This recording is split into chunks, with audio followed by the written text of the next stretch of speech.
Do you ever want to dive deeper into the Bible, but you just don't know where to begin or struggle to feel like you even have the time? When you read the Bible, do you get frustrated because you know there is so much more in there? You just have no clue how to get it out.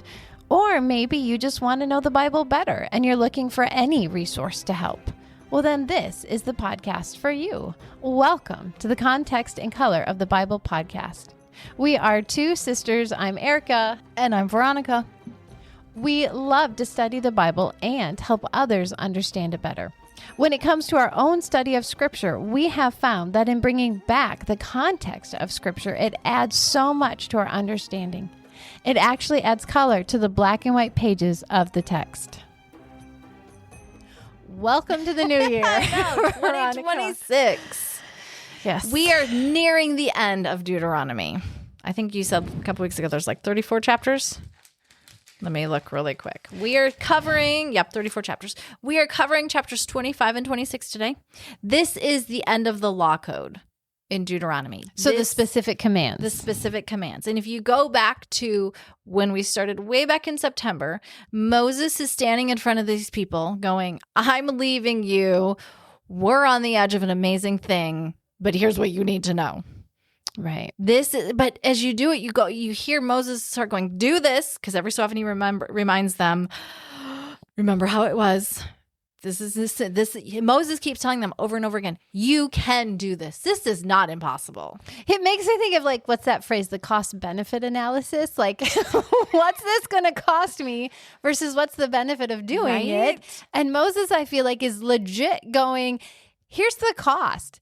God is king. Obey him. But here's the massive benefit. You will be blessed when you live life his way. You get life instead of death. Yeah. Yeah. And you get a society that's just and runs fairly and looks out for the poor, but it also acknowledges you, landowner, have rights. Right.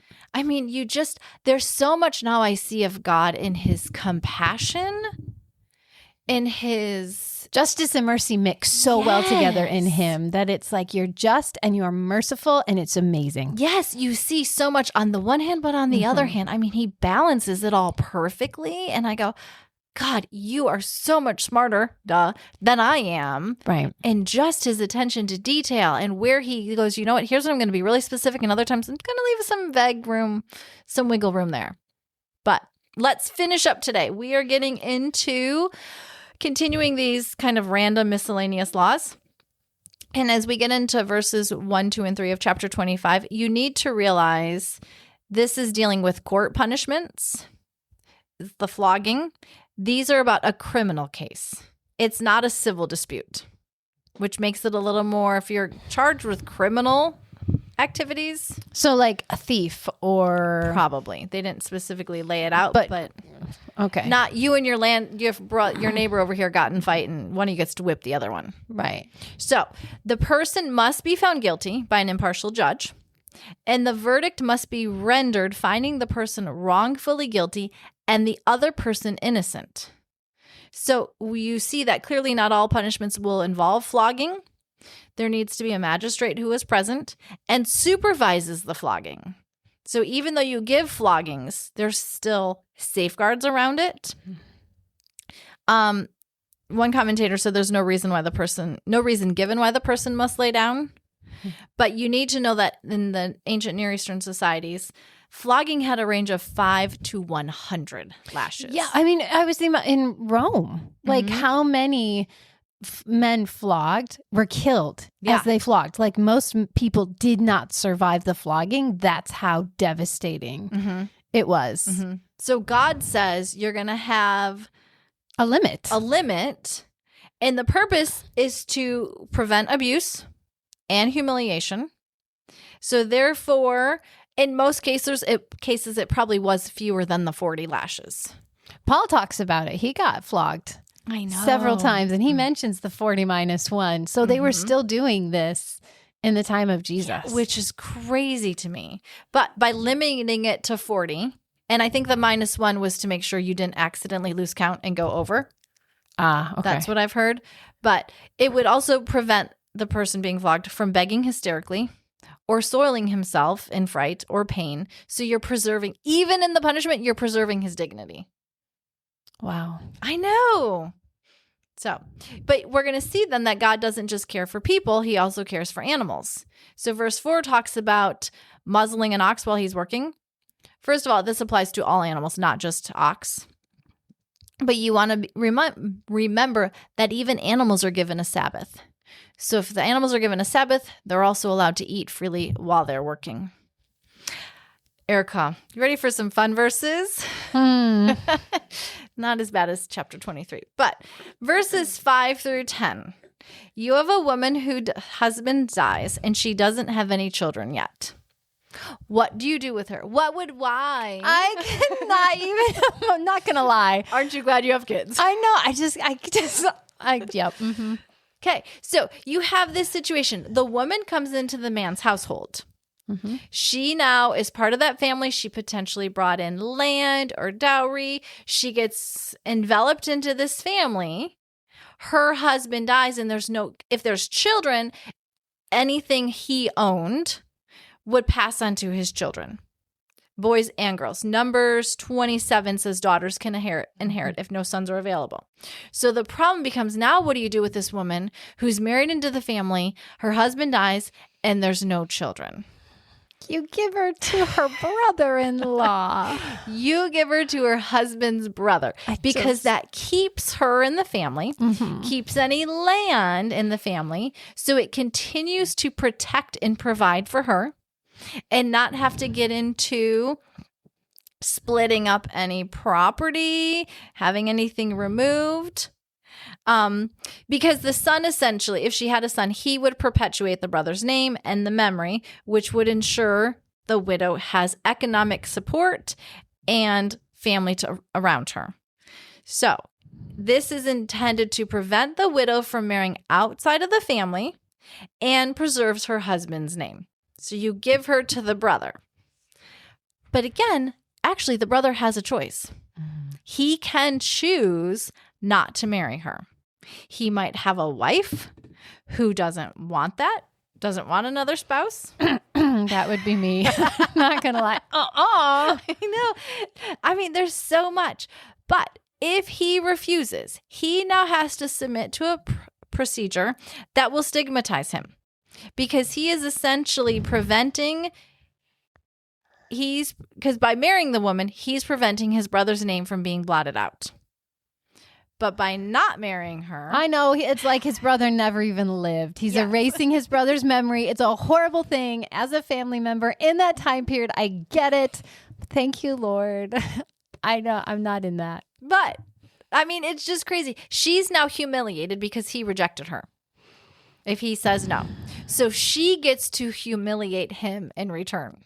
Oh, that makes sense. Yeah, I mean, she gets to kind of even the score in public by shaming her brother-in-law. And she will either spit in his face or in front of him. Spitting in his face is a strong symbol of someone who deserves to be shunned. See, and it was common for legal transactions to be accompanied by a symbolic act. So to me, it's crazy because I sit there and go, okay, thankfully my husband doesn't have any brothers. But you just go... But again, it protects the woman. It does. Keeps her in a family who she's used to, who she's known. Right. So she has food and shelter. All right. Now let's get to verse 11. Two men are fighting, and the woman intervenes by grasping a certain male body part. Okay. Odd situation. Okay. This one, I'm laughing because some of these, it's just like, okay, God, really? But apparently it happened. Like, that's the thing. It must have been something that would happen. It must have. And she is attacking his capacity to have children. She is trying to, it's not like her husband was in mortal danger. She's more attacking the man and his ability to reproduce.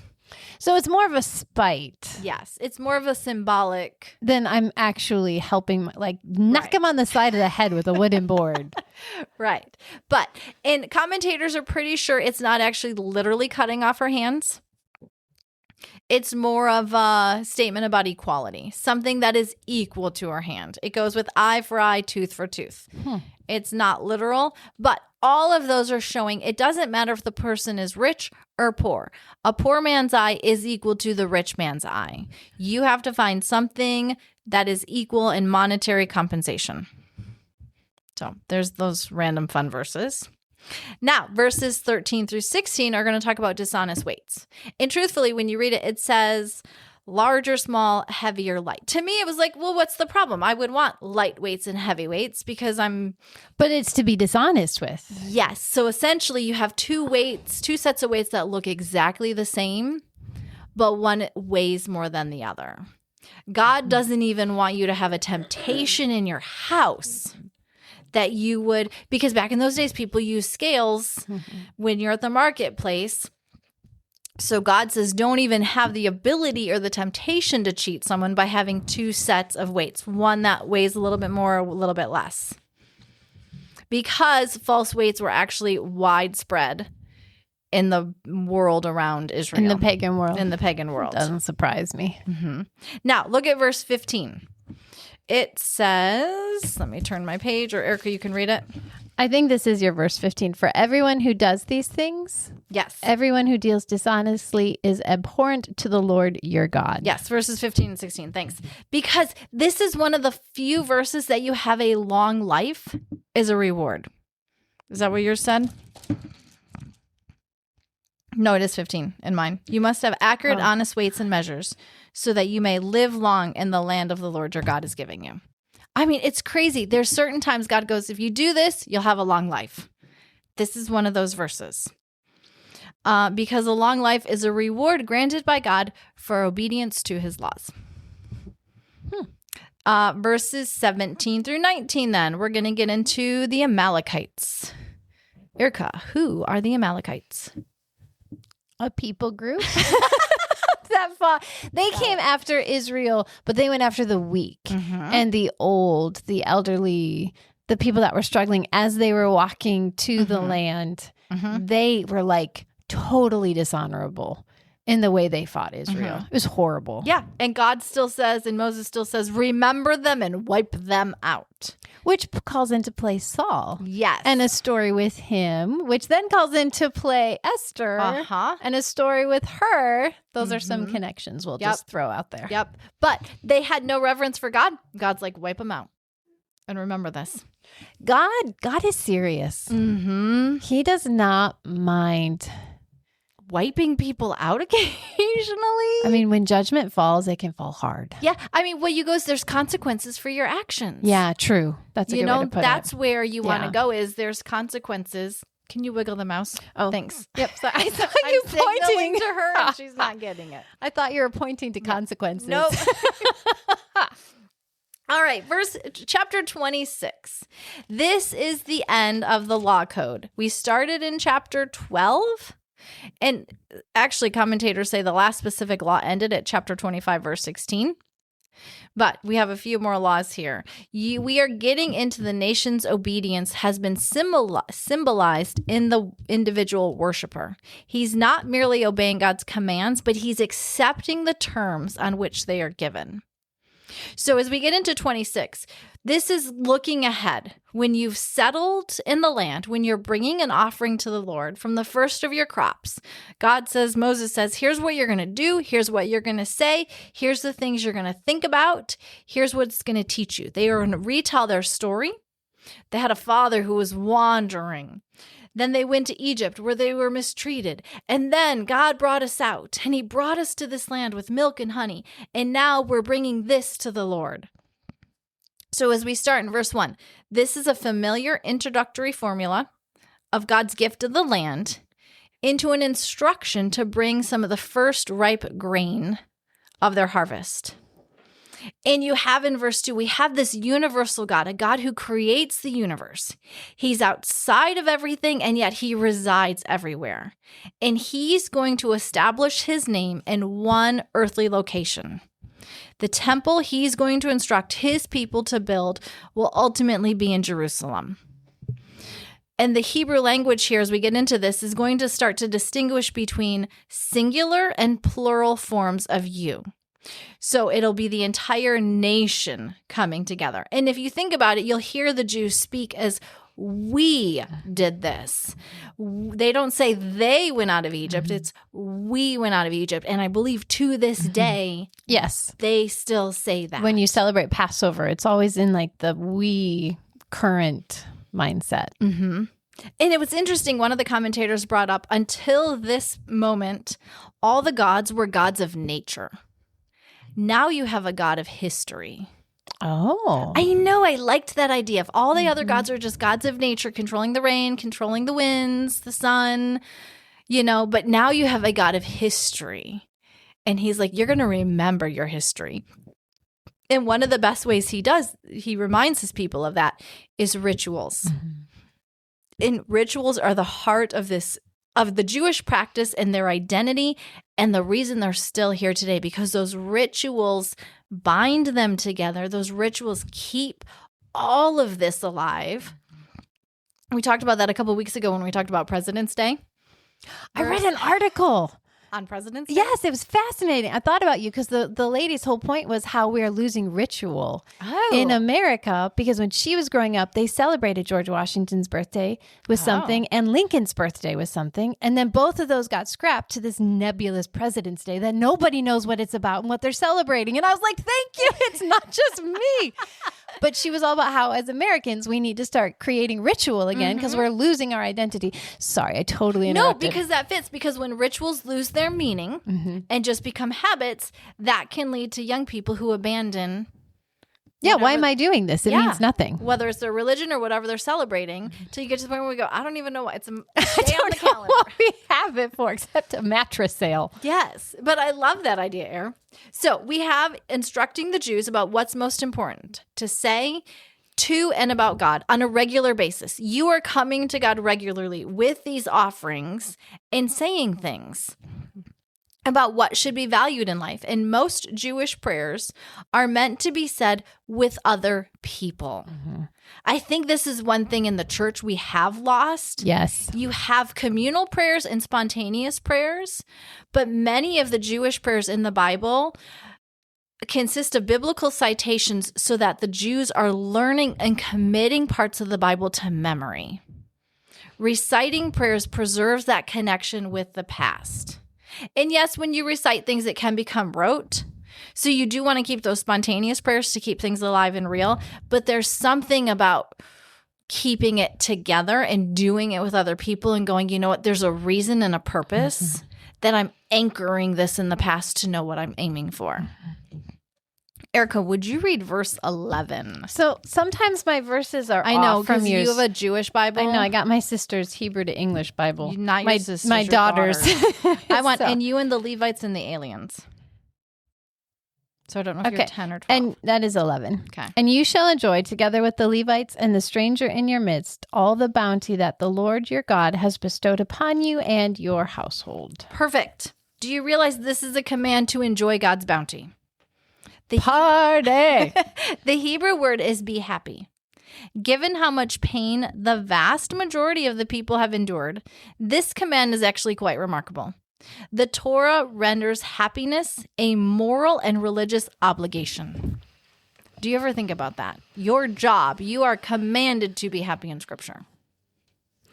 I think it makes me think of aspects of church history where they sucked the life out of this relationship with the Lord and thought if I was miserable, that made everybody better. And I love that God is like, no, I want you to enjoy life. Yes. I want you to enjoy what I've given you. I mean, when I give my kids a gift, I want to see them enjoy it. I want to see them. Yes. If they were to sit there and go, wow, thanks, Mom. I totally don't deserve this. I can't believe you gave it to me. I'm a worm. I'm horrible.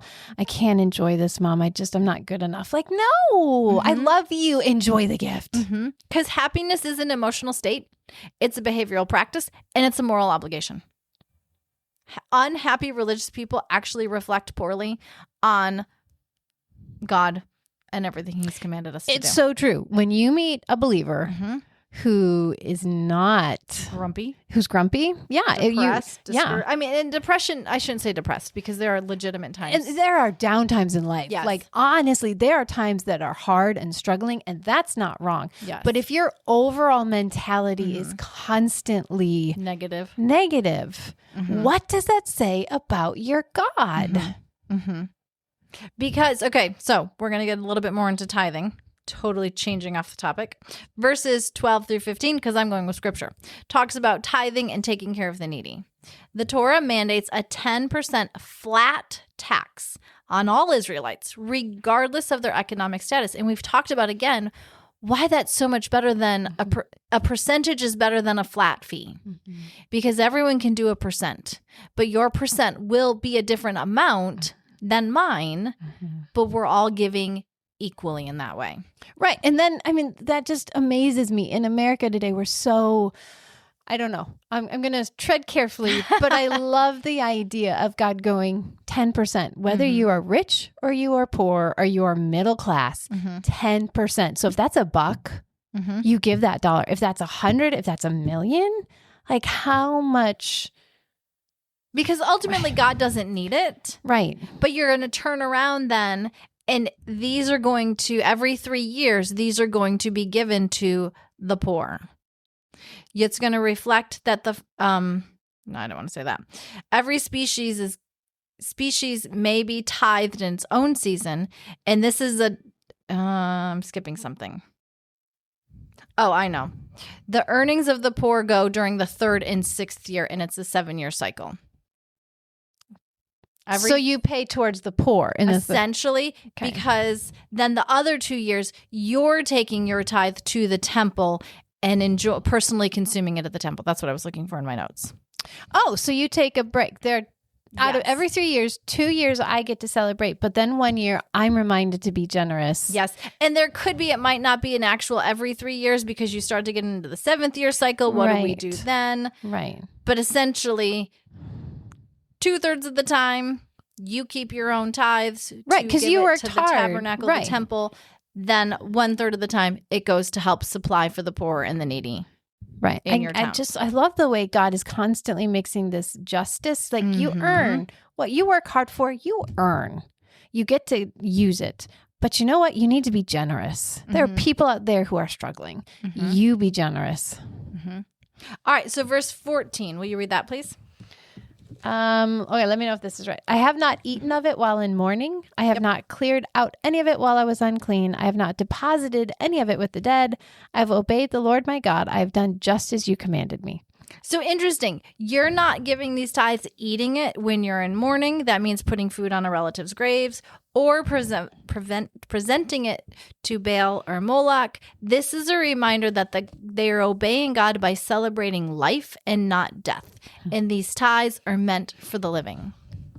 I mean, because I think we read missionary stories with our kids in our homeschool, and oftentimes going in and they're presenting the chickens to these gods and they're just wasted. And God is about, no, you bring it to me. And most of the time it's used to feed other people. Only the burnt offering is the one that's completely burned up. All right. Now, Erica, if you would read 16 through 19, please. The Lord your God commands you this day to observe the laws and rules. Observe them faithfully with all your heart and soul. You have affirmed this day that the Lord is your God, that you will walk in his ways, that you will observe his laws and commandments and rules, and that you will obey him. And the Lord has affirmed this day that you are, as he promised you, his treasured people who shall observe all his commandments. Okay, that was 16 through 19. Oh, 19, sorry.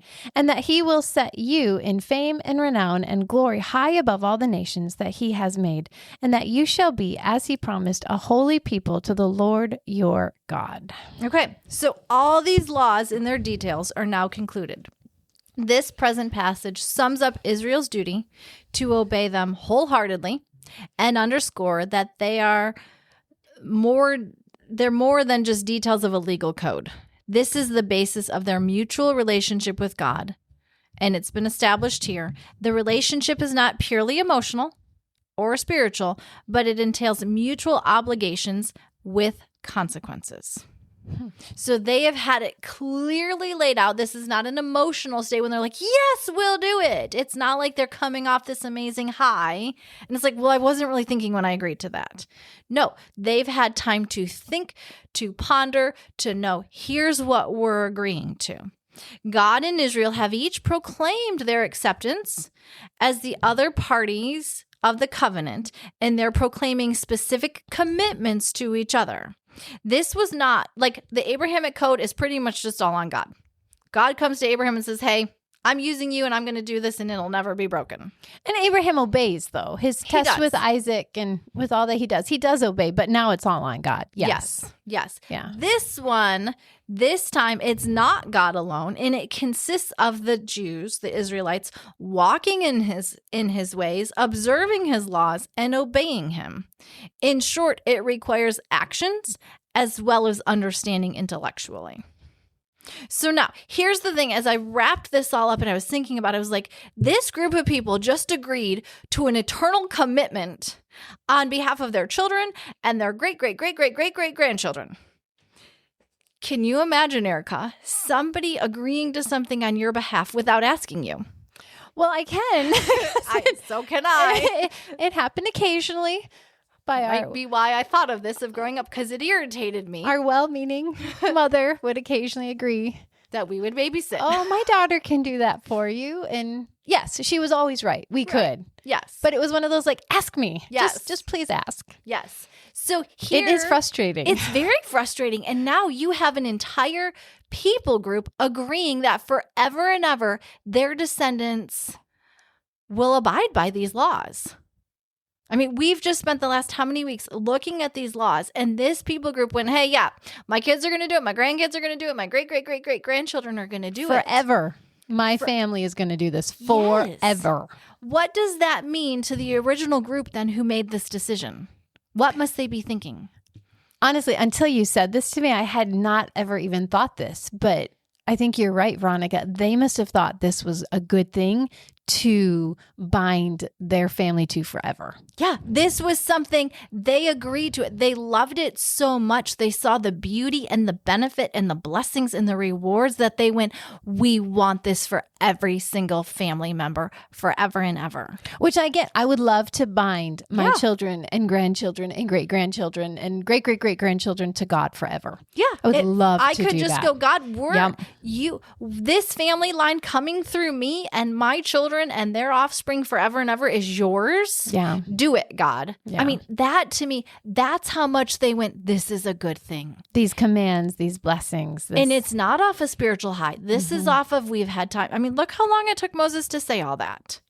And they've probably talked about these and had time to go, okay, this is what they saw so much worth that they went, I want every single family member forever and ever to be in this relationship.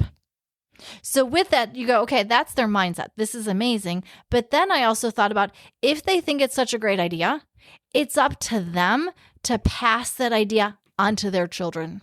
Right. If I want you to know why I agreed to this and why I signed you up for this, it's my job to make sure you completely and clearly understand all the rewards, all the blessings, all the benefits, and know what you need to do.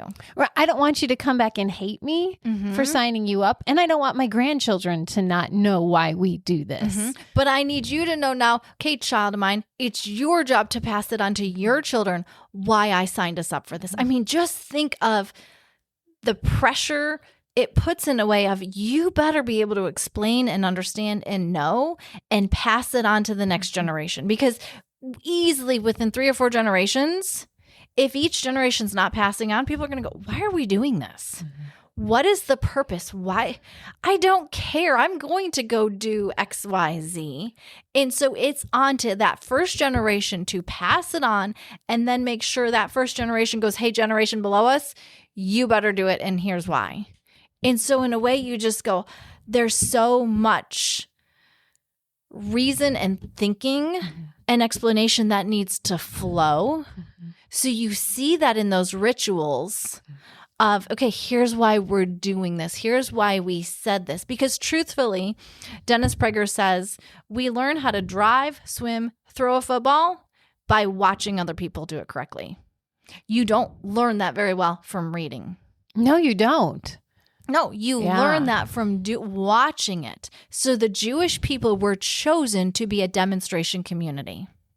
God would give them explicit instructions on how to carry out a God-centered life. If they did it, they would bring other people of the world to see how satisfying it is to live and follow God's commands. And that is still their calling to this day. That is still what God is wanting from them. Mm-hmm. And Moses says, you're not superior to anyone else, but God's commands and teachings are. Mm-hmm. It's only by observing God's commands and teachings will the Jews be high above all the nations. Moses summarizes these laws of Deuteronomy by noting that the ultimate purpose of these laws is to be a holy, meaning set apart, consecrated, dedicated people to the Lord. Then they will have abundant prosperity and victory over their enemies.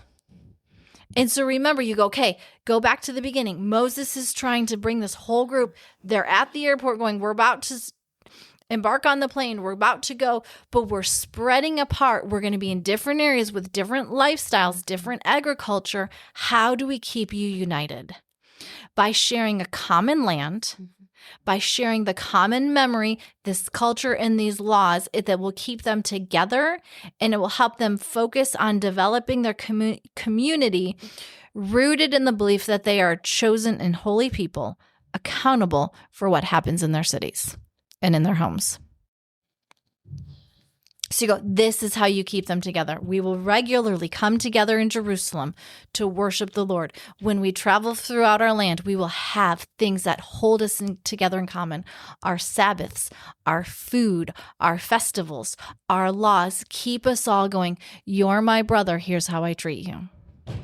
Here's what I expect when I show up in your community. I'm new, I'll see hospitality. I'm vulnerable, I'm a widow, I'm an orphan. I know I have this greater community because I'm in community with them and with the Lord. I mean, to me, I just go, oh my word, Deuteronomy is so amazing. And so what I want is you sit there and you read scripture and you go, it talks about the law. When you read the law in the New Testament, I want this to be what you think about going, God knew what he was doing. God gave this to Israel to look and be different. God, when you read in Psalm 119, I love the laws. I love your laws. I delight on them. This is why the psalmist can say, your word is a lamp to my feet, a light unto my path. I meditated on all day long because you go, God, I see so much of your character. Mm-hmm. I see how compassionate you are. I see how just you are. I see how you do take care of the poor and the widows, but God, you're also looking out for those who are just doing their everyday normal life. It's not just the down and out. God is so incredible, and I see so much more of him now, and I go, wow. Mm-hmm. So that's what you get out of studying God's laws. Now we're going to finish in the next couple of weeks. Deuteronomy, we got to finish. Moses has to die. Aww. I know, so sad. But this is why I go, oh my word, Deuteronomy is such an incredible book. Yeah, you can appreciate why the Jewish people have memorized it. And I think, isn't it is it the number one quoted book? Yes. One of the top three in the New Testament? I think it's Deuteronomy Jesus quotes the most. I mean, it has so much. There's so much more than just laws. Yes. There's so much bigger. It's like, oh, there's understanding. Now I see God's character. I see what he's doing. But even those laws are life-giving. Mm-hmm. A blessing, you were going to say? Mm-hmm. Yeah. They're not just stop at the stop sign. Which is a good thing to do. It is a good thing to do. It protects a lot of people's lives. But there's heart behind it. There's love behind it. And I didn't realize it's not just a list of rules. No, there really is passionate emotion. It's Torah. It's God's teaching, God's instruction, how to live life his way. Mm-hmm. You want to be blessed? Do it like this. Yeah. Yeah. So, all right, that's it. Come back next week and we'll have some more for you. Bye-bye.